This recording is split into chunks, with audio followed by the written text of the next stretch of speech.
Mesdames et messieurs, bonjour et bienvenue pour cette nouvelle édition de Midi au Caire pour ce dimanche, le 24 avril 2022. On commence notre sélection avec cette information. Le président de la République a reçu un message de félicitations du Premier ministre, Dr Moustapha Madbouli, à l'occasion de la fête de la libération du Sinaï. Dans son message, le chef du gouvernement a affirmé que cette occasion sera toujours une fierté qui nous rappelle la grande victoire d'octobre qu'on doit aux fils courageux de l'armée égyptienne qui ont sacrifié leur vie pour la patrie, incarnant les plus nobles valeurs d'héroïsme et de patriotisme. Dr Madbouli a affirmé l'engagement du gouvernement à poursuivre ses efforts afin de réaliser un développement exhaustif et durable en Égypte sous la direction du président Abdel Fattah el-Sisi. Le président de la République a également reçu un message de vœux du conseiller Hanafi El-Gebali, chef du Conseil des députés, à l'occasion du 40e anniversaire de la libération du Sinaï. Dans son message, El-Gebali a fait l'éloge de la victoire d'octobre menée par nos vaillantes forces armées soutenues par le grand peuple égyptien.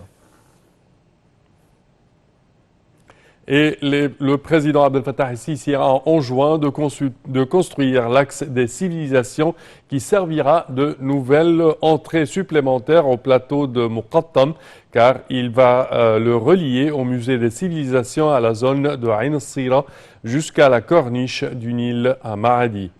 Le président Abdel Fattah el-Sisi s'exprimait lors d'une réunion avec le conseiller du président pour l'urbanisme et le chef de l'autorité du génie des forces armées, ainsi que d'autres responsables.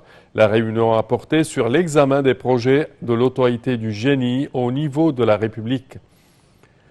Les efforts visant à améliorer l'efficacité des routes dans le gouvernorat du Sinaï, en particulier de Nouéba à Taba, ont également été examinés, ainsi que le développement du réseau routier de la Haute-Égypte, en particulier en ce qui concerne l'axe de Marara.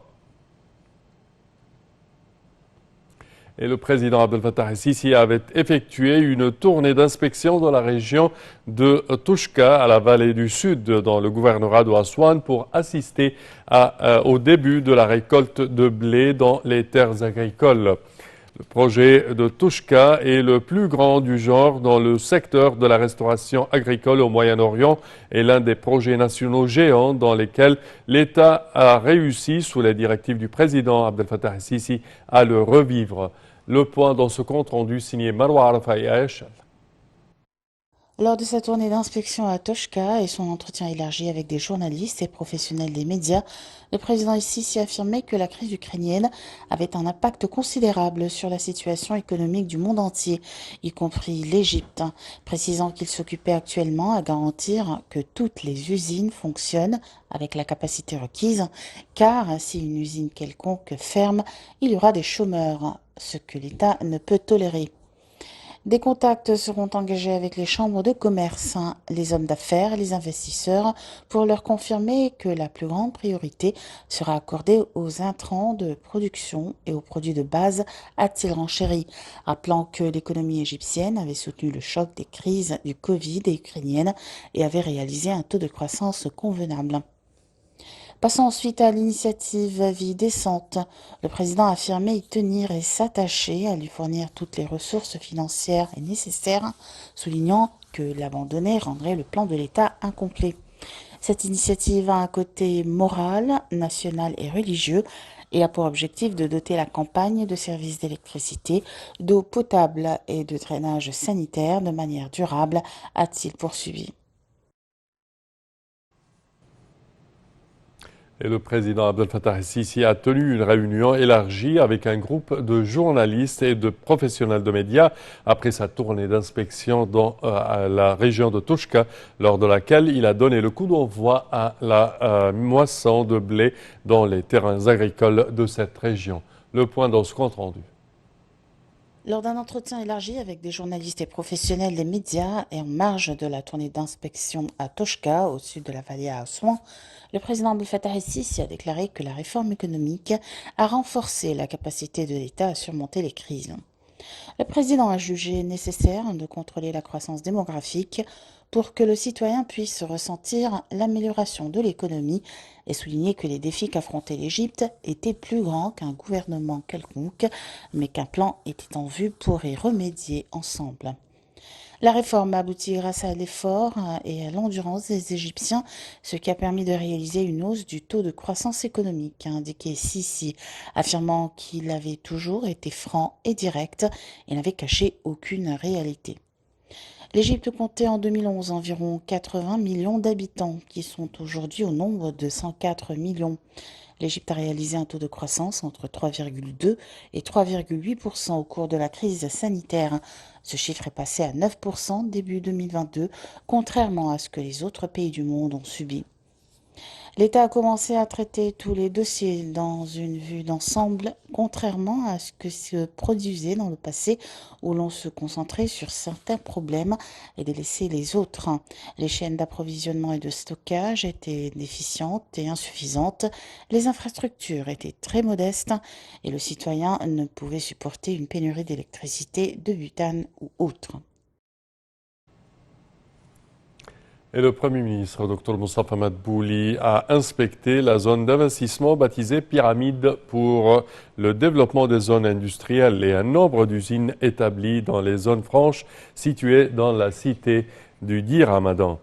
Le Premier ministre, Dr Moustapha Madbouli, a affirmé que le secteur industriel bénéficie d'un grand intérêt de la part du président de la République qui demande toujours d'assurer toute forme de soutien à ce secteur et de suivre les technologies de pointe sur le plan mondial.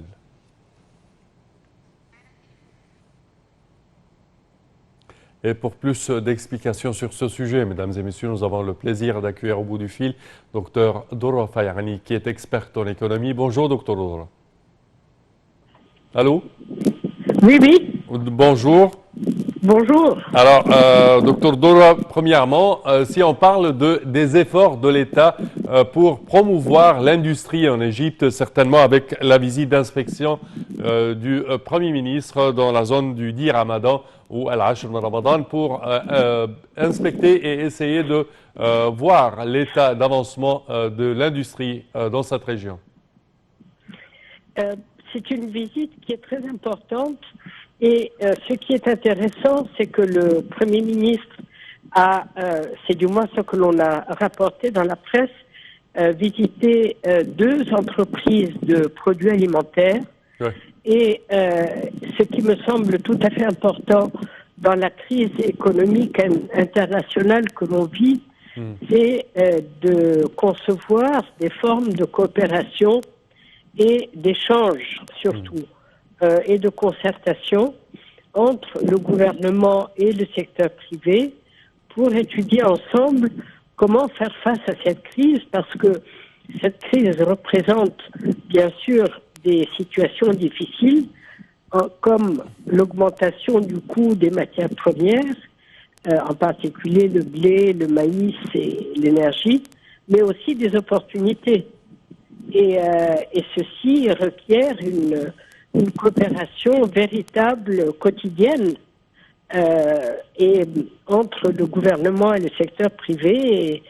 Et cette visite est positive puisqu'elle annonce justement cette volonté d'aller vers le secteur privé et de mieux travailler ensemble. Selon je dirais, selon les termes actuels du marché international, si on veut un tout petit peu augmenter le taux d'exportation pour soutenir l'économie égyptienne, quels sont les moyens ou les pas à entreprendre pour une telle démarche?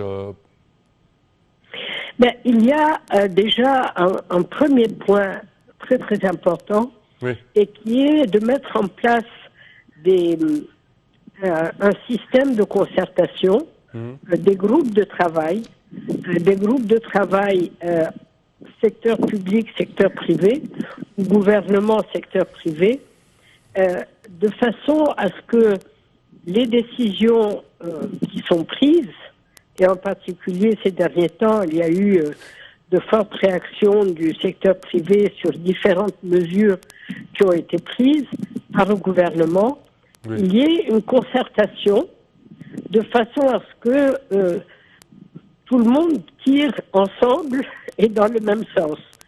Et je pense que la démarche qui serait opportune, c'est d'avoir ces groupes de travail dans un cadre sectoriel, parce que dans le secteur alimentaire, par exemple, des produits alimentaires, qui est incontestablement le plus touché par la crise, il y a à imaginer de nouvelles industries, de nouvelles activités pour tirer parti de ce qui se passe, mais aussi de trouver ensemble des solutions à comment faire face à cette crise. Oui, ça. Et de ce fait, d'identifier les opportunités qui font que, on peut augmenter les exportations. Mais ce que je veux dire en clair, c'est que pour augmenter les exportations, il faut intégrer l'innovation, l'innovation dans les produits que l'on produit, mais l'innovation aussi dans la démarche stratégique nouvelle que l'on doit adopter en tant que partenariat public-privé, mais aussi en tant que production pour l'export. Parfait. On ne peut plus travailler comme on faisait avant. Voilà. Oui, certainement. Il faut changer de mode de pensée, accepter le changement et vraiment avoir l'œil sur les opportunités qui sont réelles. Parce que ce qui se passe dans le monde implique qu'il y a des fournisseurs qui sortent du marché et donc il y a des places à prendre. Certes. Docteur Dola Fayani, je tiens à vous remercier de vos explications. Merci à vous. Et nous enchaînons, chers téléspectateurs, avec cette information. Le ministre des Finances, Dr Mohamed Maït, a salué l'affirmation par Fitch dans la note de l'Égypte à B+, avec des perspectives stables pour la 4e fois depuis la crise de coronavirus. Maït a déclaré dans un communiqué que la récente affirmation par Fitch est considérée comme un certificat international de confiance dans la capacité de l'économie égyptienne à faire face aux difficultés économiques mondiales actuelles. Le ministre des Finances a déclaré que l'Égypte était le seul pays du Proche-Orient et d'Afrique à conserver la confiance des 3 institutions internationales d'évaluation qui sont Fitch Ratings, Standard & Poor's 500, Global Ratings et Moody's. Et nous enchaînons avec cette information. Le ministre du Logement, Dr Hassam Gazzar, a déclaré que l'Égypte avait travaillé à la mise en œuvre de 462 projets de logement, de développement, de routes, d'électricité, d'installation et de services dans le Sinaï et les villes du canal de Suez, d'une valeur de plusieurs milliards de livres égyptiennes. Il a également noté que ces projets visent à contribuer au développement du Sinaï en améliorant la qualité des routes et des services fournis aux citoyens, en développant les villages et les communautés bédouines isolées et en reconstruisant le désert du Sinaï. Et le ministère de l'Environnement a marqué la célébration de la Journée de la Terre 2022. Sous les thèmes investir dans notre planète en encourageant les gens à visiter les réserves naturelles nationales.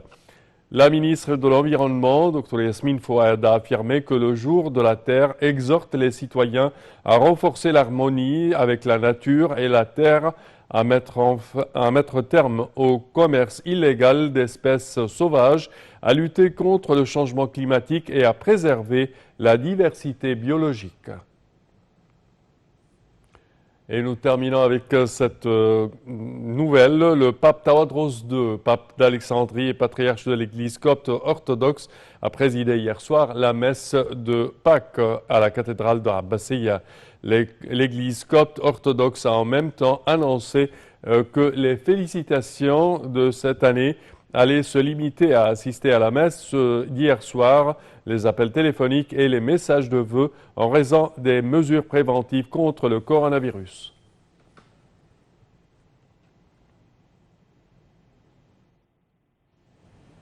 Et ceci conclut, chers téléspectateurs, notre édition d'aujourd'hui de Midi au Caire. Je vous remercie de votre attention et je vous donne demain rendez-vous avec une nouvelle édition. Au revoir.